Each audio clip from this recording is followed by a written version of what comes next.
빗방울이 하루 종일 오락가락한 가운데 다채로운 가을 행사들이 주말 하루를 수놓았습니다. 오늘 진도 팽목항을 방문한 김영석 해양수산부 장관이 세월호 진상규명과 인양 문제를 해수부가 책임지고 추진하겠다고 말했습니다. 여수안 공원에 멧돼지떼가 출현해 시민들이 대피하는 소동이 빚어졌습니다. 나주역 신도시에서 급발진 추정 사고가 났습니다. 광주 지역 사회적 경제 조직체가 전국에서 가장 많지만 지역 경제 한 축으로 자리 잡기까지 더 많은 관심과 지원이 필요하다는 지적입니다. 여러분 안녕하십니까? 이어서 광주 전남권 뉴스입니다. 결실의 계절인 가을이 절정에 치닫고 있습니다. 진돗개 경주대회와 남도 음식문화큰잔치 등 다채로운 가을 행사들이 주말 하루를 넉넉하게 채웠습니다. 문현철 기자입니다. 출발 신호와 함께 진돗개들이 가짜 미끼를 쫓아 손살처럼 달려나갑니다.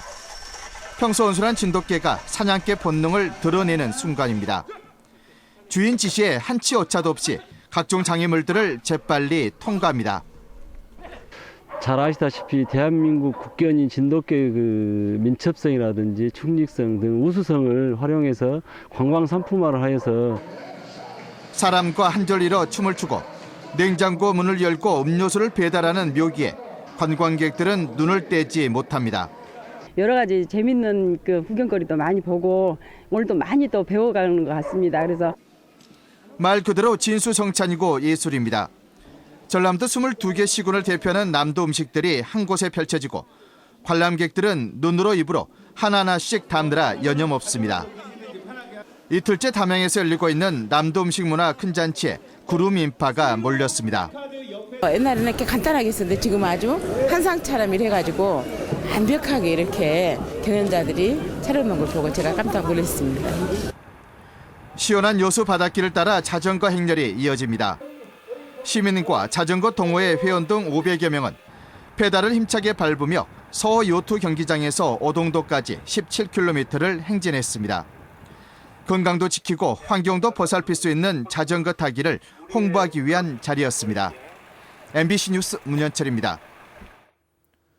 오늘 나주에서는 승용차가 식당을 들이받았습니다. 여수에서는 유명 관광지에 멧돼지가 때로 나타났는데 현재까지 추적이 계속되고 있습니다. 주말 사건 사고 소식 권남기 기자입니다.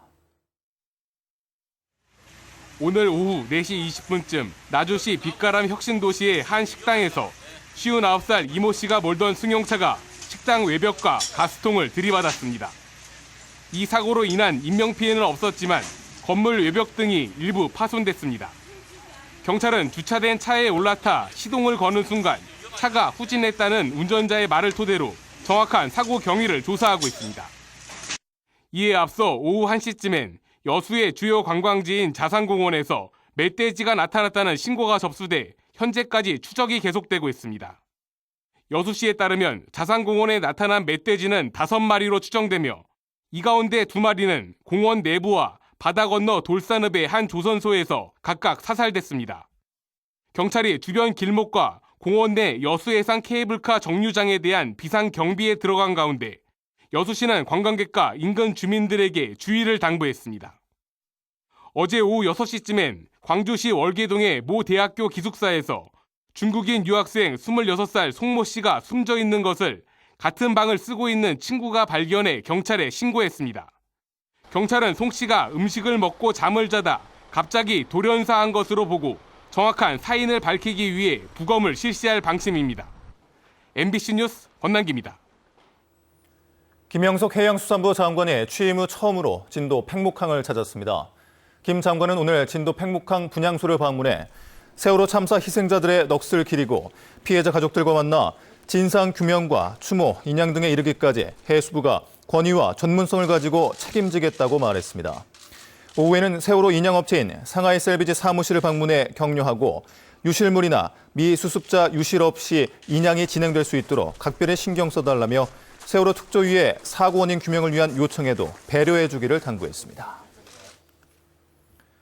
일본 서남 해역에서 규모 7.0의 지진이 발생한 가운데 전남 지역에서도 진동이 감지됐습니다. 오늘 새벽 5시 50분쯤 일본 가고시마현 서남서쪽 193km 해역에서 규모 7.0의 지진이 발생하면서 여수와 목포 등 전남 지역 주민들이 진도 2의 진동을 느끼는 등 관련 신고 전화가 잇따랐습니다. 기상청은 현재까지 별다른 피해는 접수되지 않았다고 밝혔습니다. 새정치민주연합이 국립보건의대 법원과 관련해 당리 당략으로 반대하는 것처럼 알려진 것은 사실과 다르다고 밝혔습니다. 새정치민주연합은 이정현 의원이 발의한 법안에 대해 이의원만 좋은 법안 혹은 순천이라서 안 된다는 식의 발언은 없었으며 당리의 당략을 위해 보건의료와 지역 발전에 발목을 잡고 있는 것처럼 잘못 비춰졌다고 해명했습니다. 또한 의대와 병원 설립 취지에 공감하며 예산 대책 마련과 공청회를 통한 여론 수렴 등 합리적인 절차에 따라 처리돼야 한다는 입장에 변함이 없다고 덧붙였습니다. 요즘 사회적 기업이라는 말을 많이 듣게 되죠. 사회적 협동조합과 마을 기업까지 합쳐 사회적 경제 조직체라고도 합니다.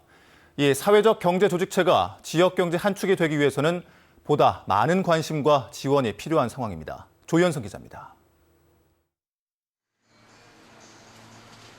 화장지와 양초를 생산하는 이곳은 장애인 직업 재활 시설이자 사회적 기업입니다. 지적장애인 40여 명이 자활의 꿈을 키워가는 공간입니다. 최근 몇 년 사이 주문이 꾸준히 늘면서 올해 매출 30억 원 이상을 기대하고 있고 내년에는 5명 정도를 추가 고용할 계획입니다. 현재 있는 분들만의 어떤 혜택보다는 또 다른 분들에게도 그런 혜택들이 함께 좀 공유돼야 되지 않겠는가 싶어서 내년에 그런 계획을 갖고 있고. 광주에는 이 같은 사회적 경제 조직이 인구 10만 명당 47곳으로 전국에서 가장 많고 전국 평균의 2배에 이르고 있습니다. 하지만 이들 사회적 기업의 평균 매출액과 협동조합들의 조합당 출자금 모두 전국에서 가장 낮은 수준입니다. 광주 전남의 취약한 산업 기반이 사회적 경제조직의 경제활동에도 고스란히 반영된 결과로 풀이됩니다. 때문에 사회적 경제조직의 가치와 중요성을 보다 널리 알리고 공공부문의 협력과 지원이 더 활발히 이루어지는 제도적 환경을 만들어가는 노력이 요구되고 있습니다. 스스로가 어떤 가치 창출에 기여한다는 이런 측면을 이제 인식하면 그런 부분들이 확산되면 우리가 따뜻한 경제가 실현될 수 있지 않을까 하는 그런 생각이 듭니다. 착한 생산과 착한 소비로도 불리는 사회적 경제의 확산을 통해 사회 양극화와 지역 불균형을 해소하자는 움직임이 조금씩 힘을 얻어가고 있습니다. MBC 뉴스 조현성입니다. 광양시 의회가 한국사 교과서 국정화 확정 고시를 철회할 것을 정부에 촉구했습니다. 광양시 의회는 현행 검정 제도로도 역사적 서술의 오류를 바로잡을 수 있음에도 국정화로 회귀하겠다는 정부의 태도를 지역민도 이해하지 못하고 있다고 밝혔습니다. 또 모든 국민은 역사적 사실과 진실로 쓰인 역사서로 교육을 받을 권리를 가지고 있다며 정부가 한국사 교과서 국정화 확정 고시를 철회해야 한다고 요구했습니다. 전라남도가 지난달 말부터 최근까지 도내 모든 오리 농장을 대상으로 고병원성 AI 검사를 실시한 결과 이상이 없는 것으로 확인됐습니다. 이번 일제 검사는 영암과 나주에서 AI가 잇따라 발생함에 따라 신속한 차단 방역 차원에서 실시됐습니다. 지난달 18일 영암의 한 오리 농장에서 AI가 첫 발생한 이후 영암과 나주 지역 6군데 농장에서 추가로 확인됐습니다. 전남 창조경제혁신센터가 개설한 농수산 창업 아카데미에서 50명의 첫 수료생들이 배출됐습니다. 이들 수료생들은 지난 한 달 동안 배운 창업 실무와 재배, 가공, 마케팅을 앞으로 농수산 분야 창업과 벤처 활동에 활용하게 됩니다. 전남 창조경제혁신센터는 내년부터 분기마다 농수산 창업 아카데미를 개최할 예정입니다.